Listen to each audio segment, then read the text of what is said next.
Hello.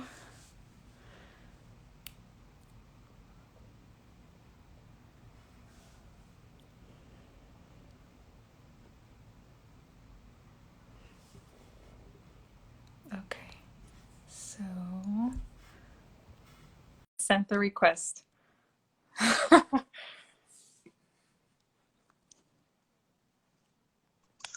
Hello, Brian! Lily. What's up, dude? Look at my hair. I told you my Oh hair is my way different God! now. What Yeah, did you it's gone. do? Okay. Sarah cut it. This is very purposeful. I regret how short it is, but Wow. yeah, that's me now. I like it. Really? It's grown out a I little bit. like It's been like a it. week, so it's grown out a little, but I'm still not used to it. Wow. So what happened? Why this change? Well, she's been wanting to do a buzz cut for a long time, just to see how it looks, and I've always been like, nah, I don't want to do that. But a couple weeks ago, I cut her hair, and Mm. it looked like a staircase when I cut it. It looked so bad when I cut her Oh my hair. So this is kind of like, me. I'm giving her the Wow. yeah. So here I am with my head. Oh, let me see. There's some connection issues. Can you see me? Yeah, I can see you. Can you see me? Not Uh-oh. really. Let me. Let's see. It's my. Sorry, we're having some connection issues. Let's see. Can you still hear me okay?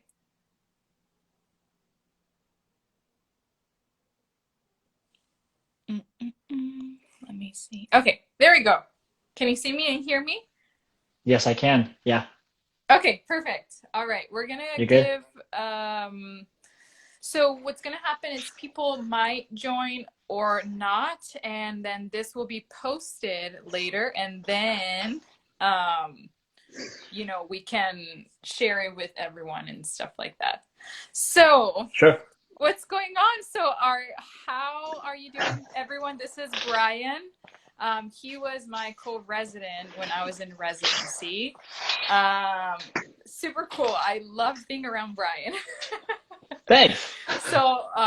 Brian, tell us a little bit about you and where are you working?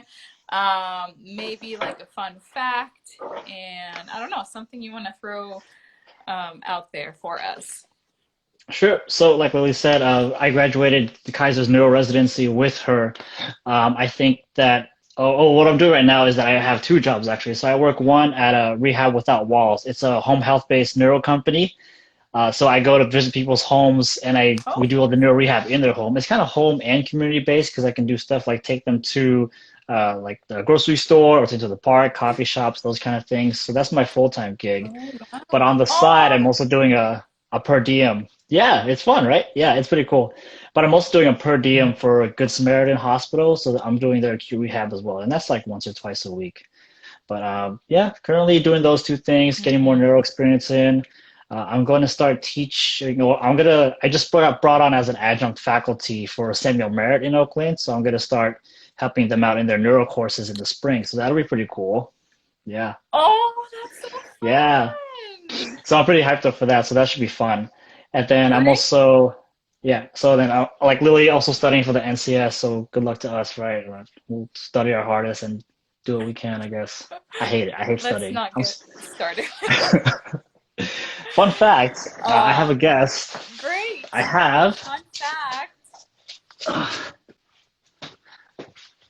this is my dog. Shabu. This is Shabu. Lily's seen her virtually too. Say hello. Hi. Oh my gosh, I love it. Hi, So this is my Shabu. dog. She's a year and a half, or a little over a year and a half now. But this is her. Aw, She cutie. she she doesn't care about being held. So she's yeah. Aw, nice. All right. Well, we're here to talk about this very interesting topic. And for those of you who don't know what multisystem atrophy is, this is one of those diseases that you really don't learn in school. This is one of those like neuro conditions that are very complex. It is a neurodegenerative disease that is characterized by progressive autonomic failure, Parkinsonism, cerebellar, and pyramidal tract symptoms. So Brian did his capstone for residency on this. So I am going to pass the ball to Brian, and he's going to tell us what is multisystem atrophy and what are the symptoms and how do we treat. So all Sure. right, Brian. So multi-system atrophy is kind of a lot, and it's a disease or condition that we don't really encounter too often. It's pretty rare. In the spectrum of different atypical Parkinsonisms, it's obviously much rarer than Parkinson itself, but it's probably the second or third most rare among the atypical Parkinsonism family. So things like progressive supranuclear palsy is ahead of MSA. I think the only one that is even more rare than MSA is cortical basal degeneration, which is pretty messy in and of itself. So, Mm-hmm. like Lily was saying, multisystem atrophy is characterized by a lot of different things, primarily that autonomic dysfunction, if anything. So, what a lot of patients will experience is this really severe, really sudden orthostatic hypotension, and that's really tough because it's bad. It's tough because it really gets in the way of any therapy that somebody might be able to do, especially in the later stages of the diseases. The pathophysiology of MSA itself, it's not really too clear. A lot of folks and researchers have contributed to more of a deposit of these alpha synuclein proteins in the brain. Oh, you got a loading screen on your face. Oh, you hearing me okay? You had a loading Yeah. screen going on your face. Okay, cool. Yeah, so what the disease is that they've attributed to these deposit of excess proteins in the brain, and what that and these proteins are deposited around oligodendrocytes. So those are your myelinating cells in the central nervous system, and so that'll affect a lot of different body functions. You do get a lot of different kind of Parkinsonian type presentation. So you get that rigidity, you get the postural dysfunction. You can get kind of like a overall akinesia or even bradykinesia, one or the other. You do get some cerebellar symptoms as well. For MSA, there's actually two forms. There's MSA-P, so MSA Parkinsonism, sorry, and MSA-C, which is MSA cerebellar. So it's either Parkinsonism predominant symptoms or very cerebellar, very ataxic, unbalanced symptoms. Mm-hmm. What's weird about the two classifications is that on the western side of the world, most 80% of the MSA cases are actually MSA-P, and then on the eastern side of the world, 80% of the cases are MSA-C. Don't know Oh. why, they just like that. But Mm-hmm. there's no clear cause to MSA. No clear genetic factors, no clear environmental or toxic factors. Some research studies have tried to cite different things, but it's all just up in the air right now. So just like a lot of the other atypical Parkinsonism disorders or conditions, there's no clear cause for MSA. Um, so this falls under that atypical Parkinsonism family because it looks like Parkinson's. Right? You get the Mm-hmm. tremors, you get the rigidity sometimes, you get the orthostatic hypertension, although much more severe. Right? You postural instability. You do get a little bit of that flat affect sometimes later on in the disease, but overall it looks a lot similar to Parkinson's.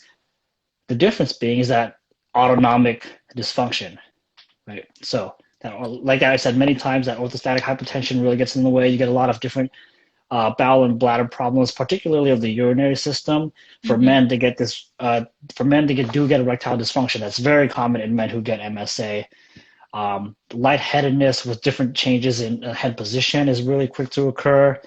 Sometimes my own patient had this feeling that her heart rate couldn't keep up whenever she tried to do something, even just a little bit exertional, like climbing up a hill. It feels like her heart rate can't keep up and she's getting winded off of doing something like that. Mm. So, like, let's say, so you mentioned that the autonomic is what stands, but let's say we have a patient who comes to our clinic and they, let's say, present as someone with Parkinson's, and we know that people with Parkinson's sometimes have, or, not sometimes, but they have some autonomic dysfunction. How so how is it really like different? Like, do I don't know how to ask this, but like how what will make it different? Will it make it different that they maybe have like that autonomic plus the other cerebellar issues, or because I'm saying like what if someone comes in with MSA and their referral says Parkinson's disease, you know? Yeah, so it's difficult, right? One of the main things is the intensity or severity of the orthostatic hypotension that they get. So if somebody with Parkinson's, they come into your clinic, they have true Parkinson's disease, they stand up like, oh, I feel lightheaded, I need to sit down. Okay, sit down, they should recover. Somebody who might be in the later stages of MSA, they stand up and they're probably going to be close to fainting right off the bat, right? So there's no recovery or there's no very quick turnaround for that orthostatic hypotension. It's a little Mm, bit more severe. mm, Another thing too is that usually in the disease, the autonomic systems tend to precede the motor symptoms, so timeline is key. If you're thinking, is this really Parkinson's or not? Because you will get the autonomic hypotension, I mean, the orthostatic hypotension, you'll get the urinary dysfunction all before the motor symptoms start to occur. Usually the motor symptoms occur much later in the disease, which is unfortunate that we don't identify it until that far in. okay. And how is this diagnosed? Mostly Based by on history and symptoms presentation alone. There's no test to diagnose it. This mm, goes with a lot of different like atypical Parkinsonisms, right? There's no clear test to diagnose many of these. One thing that's clear is that let's say the neurologist thinks you have Parkinson's, they give you, they bust out the dopamine agonist for you, you get the Cinemet, nothing changes. That's when you might start to think, okay, this has to be some kind of atypical Parkinson's because it's not responding to any kind of dopamine medications, oh, right? okay. Yeah. Okay. So they wouldn't be responsive to the typical Parkinson's medication, then Now, that's also another the thing. Oh, medications might help to ease a little bit of like the early Parkinson's type symptoms, but in the long run, it probably won't make much of a difference. okay. Most of the medications for MSA are very symptom based, not disease based. Oh, okay. Oh, okay. Yeah. So that's another difference. So like in terms of like how do we, let's say have someone with MSA, like how do we approach the like the eval and like the treatment? How have you done it in the past? It is a little bit kind of more like a Parkinson's disease eval, right? Because they're going to come in most likely with some kind of Parkinsonian presentation. Chances are they're coming in because the motor symptoms have progressed to a certain point where they feel like they're losing their balance often, they're not able to walk Yeah. steadily, they all of a sudden need to use a device, and so you have to treat it as if almost treat it as if it's you're treating somebody with Parkinson's disease, knowing that there's not going to be an impact of any Cinemet, so you don't have to worry about medication scheduling and any of that kind of stuff, and Mm, also take into account the autonomic dysfunction. That's key for it, right? That's very probably the biggest difference, if anything. So when I was treating a patient, key is to make sure that the patient is very well hydrated, super hydrated, if anything. They got electrolytes on them, if mm-hmm, anything. mm-hmm. Typically, you don't want to see these patients early in the morning or in the morning at all, because that's when their blood pressures tend to be a little bit lower, and they'll have a Oh, hard time catching up to any kind of exercise if you try to work them out so early in the morning. Um, Also, just it's a lot of like symptom management, so watching for when they get dizzy, what kind of activities and what level of intensity for these activities will cause them to have some of those autonomic symptoms like dizziness, lightheadedness, all those kind of things. mm-hmm, mm-hmm. Okay. So yeah, I mean, it sounds very complex because you have that like Parkinsonian symptoms, but it's like really not Parkinson's. And then you have that like autonomic, and you have the blood pressure, and then you have the dizziness, and that brings in more like questions to your mind. Mm-hmm. How was like the motor learning aspect of like your treatments? Are they able to like learn skills? How did you approach treatment with these patients besides Yeah. their impairments and then treating? So chances are by the time you get the referral, there's probably like early to middle stage of the disease, learning should be pretty intact, right? You shouldn't get a lot of cognitive deficits at this point. In MSA, there's less likelihood of developing something like dementia or memory loss with MSA than there is with Parkinson's. You're more likely to get that with regular Parkinson's disease. Well, not So regular they disease, but don't show that? no, and if anything, not as quickly or as common Oh, in MSA, right? okay. Yeah. So cognitive wise, they should be relatively intact by the time you get them. If it's later in the disease, chances are you might encounter something a little bit different, more so with memory. But in terms of motor learning, your faculty should be intact for learning. Yeah. Okay. Okay. Yeah. So how is this different from like PSP and other Parkinsonian or atypical Parkinsonism? So the main thing is that autonomic involvement, right? I say that over and over, but it's really the key thing because you're gonna have that orthostatic hypotension that's gonna get in the way of a lot of different functional activities. Mm-hmm. For somebody with PSP, they might not get that kind of barrier. The barriers might be more related to vision, might be more related to falling backwards, a lot of stiffness in PSP that might be there. For something like cortical basal degeneration, which is a different atypical Parkinsonism, you might get more of like a asymmetrical ataxia. Apraxia is huge in CBD. That's a tough one there as well. But Mm-hmm. really, that key feature for MSA is that involvement of multiple systems. So urinary, autonomic, motor gets involved, all those kind of things. Okay, great. So can you talk to us a little bit about if you're familiar with PSP, Sure. progressive supranuclear palsy? Right. So as the name implies, supranuclear palsy, you get a lot of the dysfunction is really in your eyes, right? Vertical tracking is really affected there, so it's hard to look up or down. Usually horizontal tracking is pretty intact as well. Um, we got a question down here. How do Yeah. clinicians go about diagnosing MSA? I'll get to that in a second. So with PSP, there's a lot of vertical tracking. So you're a huge fall risk because you can't see the floor, right? You need to be able to identify things on the floor, even just the terrain, to be able to navigate it. There's a lot of research on using visual sampling to be able to see the floor and navigate terrains. People who don't have very good visual sampling or visual control are more likely to fall over uneven terrains. And so imagine that, but much worse in PSP, where they really just can look straight or sideways. You can't look up or down. Okay? So, Mm-hmm. and there's also a lot of rigidity in PSP, a lot of stiffness in PSP, so that can be really tough to deal with as well. Not so much of the autonomic symptoms that you might see in MSA. Mm-hmm. I had a patient with PSP that I did the eval through telehealth, and yes, he had a lot of trouble with vision, and his vision was towards. So this patient had his vision towards I think it was up. So he will be looking up, but he won't be looking anywhere else. And yeah, like you Yeah, said, very rigid. He wouldn't respond to any cues from his family member or from me. It was really hard.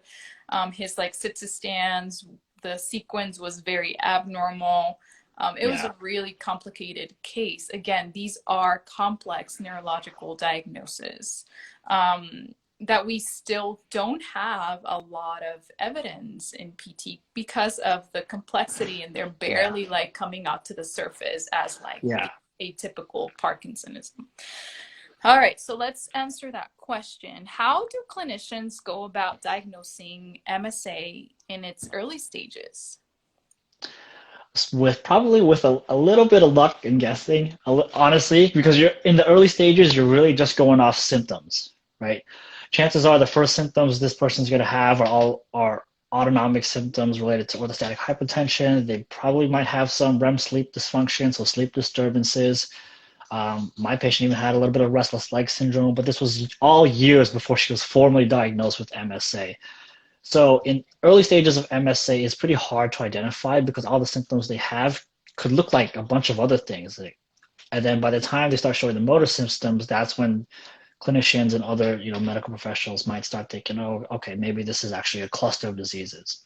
The Mm-hmm. patient I did my capstone report on, she actually started having orthostatic hypotension probably like 6 years before she had the diagnosis of MSA. Mm-hmm. Mm. And was she ever, let's say, diagnosed with like Parkinson's before diagnosed with MSA? No. Okay. Nope, it was orthostatic hypotension, and then a couple of years later, a little bit of urinary incontinence. She went to pelvic floor physical therapy for that actually, and For the had some bowel results bladder. there. Yeah, but eventually Mhm. everything continued, and then she started having a lot of different motor signs and symptoms. And then you put it all together, then your neurologist is probably going to say, now this timeline looks more like MSA. Yeah.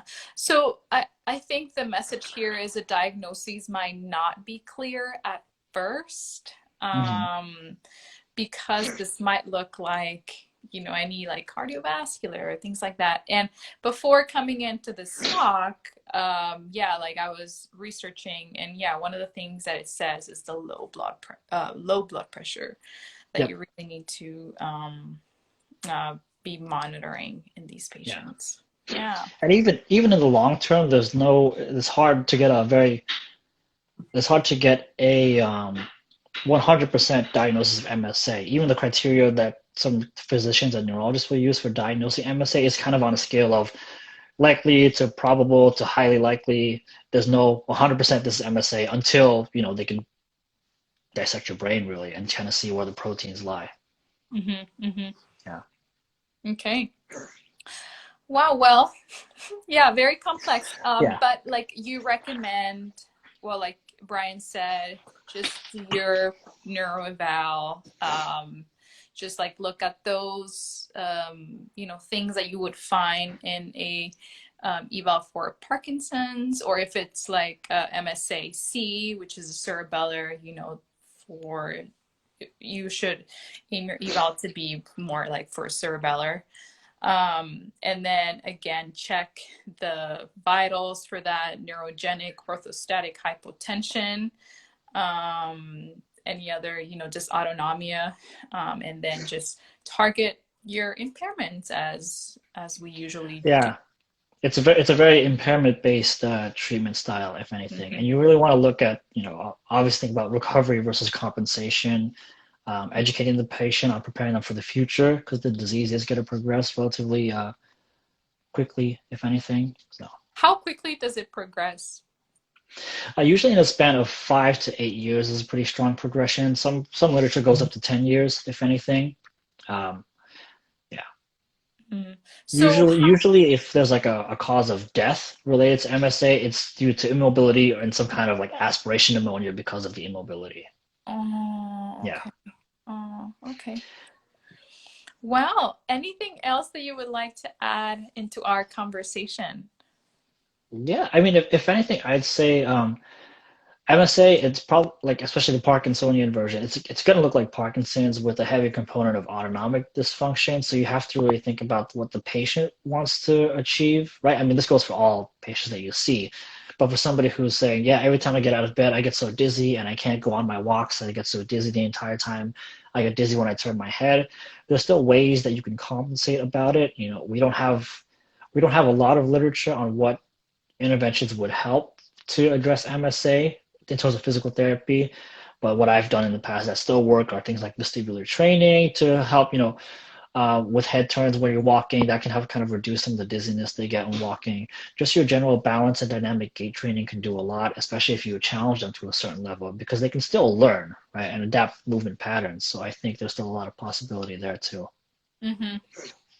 Yeah, Yeah, I but think the most challenging thing here would be if your patient has very significant orthostatic hypotension, and let's say they stand up and they get very, very dizzy, and they're like, I need to sit down.